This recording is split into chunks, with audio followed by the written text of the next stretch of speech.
Now, I've had a few people ask me why I've not made a video about this, so I'm going to. This came out, when was it?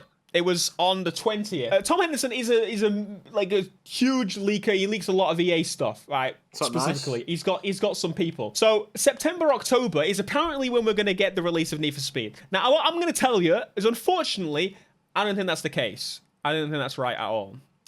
Reason being, it normally releases November. I think the game's just going to be ready, aiming for around that window. There still is a possibility that the game could come out early, don't get me wrong, but you've got to remember that we've got Test Drive in September.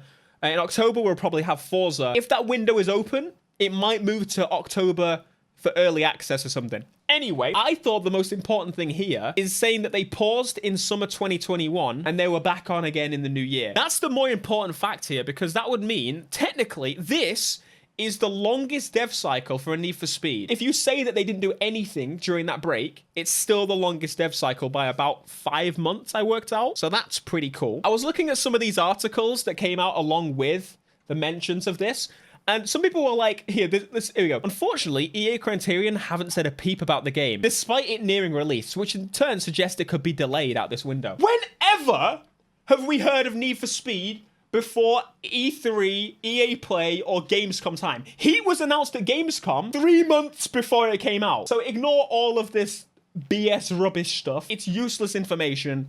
Shut up, get in the bin. EA does not delay. EA will push that game out. I think it's still going to be November, and that's all there is to say it. That's all there is to say about it. Yes. You're welcome. Imagine if certain teams within EA were like working that whole time of that 6-month pause, doing stuff, you know, people that couldn't move to Battlefield. That would be pretty nice. Maybe the story people stayed on, because there ain't a story in Battlefield, for example. There definitely isn't.